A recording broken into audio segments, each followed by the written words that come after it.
I'm now going to show you how to paste records where I don't have auto numbers starting at number 1, but my auto numbers start at something else.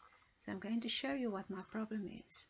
So if I go to my Excel and I'm going to go to the sheet tab that is orders. Now, can you see I've got 197 rows in this table, and the last row in this table has got auto. It's got, if I go to the top, this is my order ID. They start at 10248, 10248, 10249, 10250. And if I go to the bottom, the last numbers is 10440, 10441, 10442, 10443. Now when I paste these numbers into Access, I want the computer to have an auto number starting at 10444. So I want these numbers to be used as auto numbers. I don't want the computer to use number 1 onwards for my auto numbers. Now I've already copied this data, and I'm first going to show you what happens when I copy this. Now we've already done copies into Access. I create a table and I click this grey button at the top and paste. Now can you see what happens with my auto numbers of my order table? They lose that order ID, which was my auto number that I had in Excel. It loses the values. It starts renumbering again from number 1 onwards, which is like, I don't want that. Okay, so therefore I'm going to now close this table, and I don't want it because I don't like the way that it's done, the order IDs for me. So I'm going to right click and delete this table. Okay, so table gone.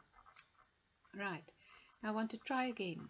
Okay, is my table gone? Okay, let's just see. Delete.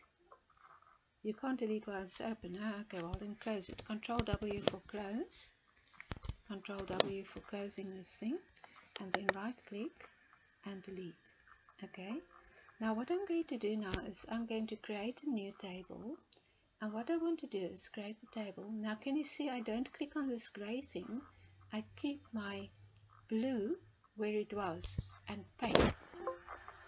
Okay, so now can you see my computer was now very clever.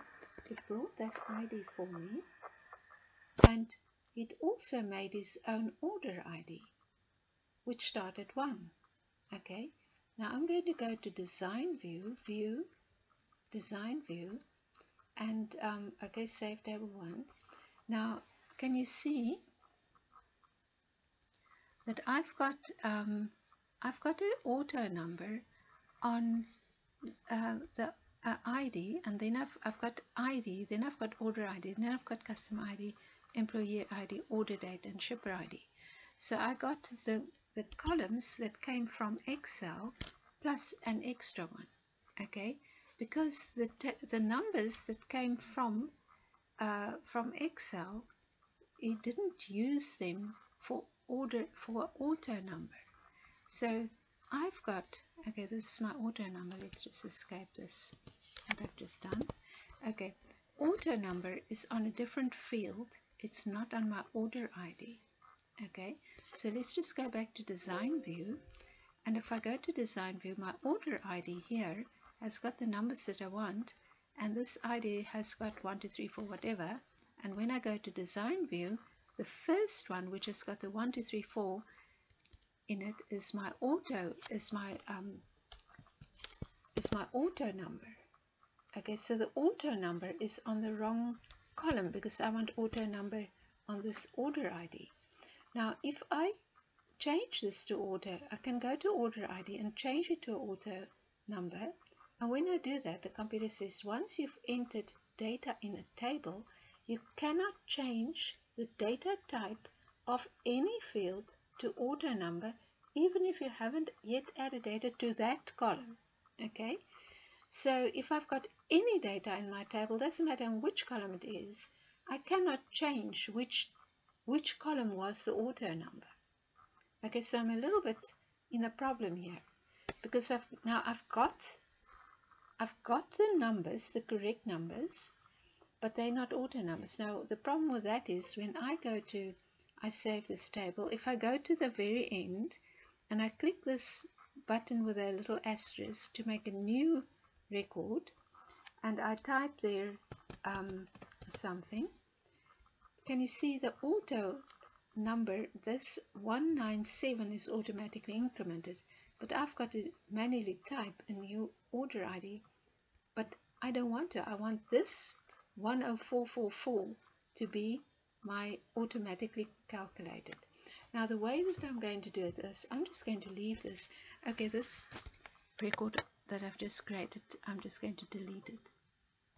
Okay, so that's my original data. Now what I'm going to do is I'm going to keep this data the way it is, and I'm just going to do Control W to close this table. Okay, and it's in table 1. I just double click, okay, to just show you table 1 has got my data, but now my problem is the order ID is not in the data type order auto ID. I've got the an auto number on the wrong column. Okay, so I'm going to close this table. Right, now it's quite difficult, so you've got to listen step by step. Now I've got orders new, which is the table that we've made. If I double click on it, it opens it, and I can see I've got all the columns that I want and no data.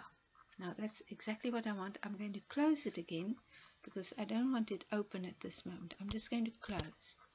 And then the table 1 has got this data that I've just imported. It's got my data, but the auto number is on the wrong column. So what I want to do is I want this data from table 1 to go to that orders new. I want to append table 1 to the bottom of orders new. Table 1 must go to table orders new because table 1 has got the data, but the order ID, the auto number is wrong. So I want to put it here where I've got no data, and I want to put table 1 into the blank orders new table. Okay, so I'm going to close this table 1, selected tab, and close it. Okay, now to do that appending, I need a query. So create, and now I'm not going to create table. Okay, I'm going to go here to the bottom and create query. Okay, and I'm going to fetch the table 1 because the table 1 has got my data, and now I'm going to close this show table dialog box. Close it. Okay, now I've got my table 1. Now I want table 1 to go to the bottom of orders new. So I'm going to click this command, which is what I call an action query, and I'm going to click append because I want append to take place. And where do I want to append the data to? To orders new. And I'm going to click OK. So I'm saying table 1 must be appended to orders new. Right, okay, and I'm going to say I want the order ID. You see this ID that the computer generated for me automatically that started at 1. I don't want it anymore. I want this order ID. And I want customer ID, I want employee ID, I want the order date, and I want the shipper ID. So I haven't got any other columns there. And can you see my computer is going to append customer ID to customer ID. You see here this row is for append to. So customer ID to customer ID, employee ID to employee ID, order date to order date, and I want shipper ID to be appended to shipper ID. So customer ID from table 1 is going to be appended to customer ID of new, of orders new, and employee ID of table 1 is going to go to employee ID of orders new, etc. Now here the computer didn't know how to match the fields up, so I'm going to say order ID must go to order ID, must be appended to the column order ID that we've created earlier. So I've now matched up the columns. So this order ID, which is not an auto number, is going to be appended into this field that I've previously created, which is an order ID, but it has currently got no values in it. So from the table 1 to the blank table, the order ID which has got values, to the blank table where this order ID is an auto number with no current data in it. And when I click this run button here, the append will take place. So I click run. Now it says you're about to append 196 rows. I'm very happy about that, so I say yes. And now it's happened, but I can't see any result because the result was to append, and to see it I must open the table to which I've done the appending. So I've appended to orders new. So when I double click on orders new, there is all my orders. If I go right down to the bottom, okay, let's click this last icon button here. There's my new order, my order ID. And if I click this new record button, and now let's put in there a date 01/01/1997. Can you see I've automatically got the next order ID? So that is how I do it. It's a bit of a rigmarole. I forgot to create an append query. So I bring the data in, and then I append the data that I've imported into table 1, and I append from table 1 to the table that I've previously prepared with the correct data types. Now just going to go from orders new to design view, just to show you again. If I go to design view, then you'll see that I've got the order ID is an auto number, and we've also proved it by going to the bottom on new record, and automatically I get the new record. So that's how I do it, and that's all.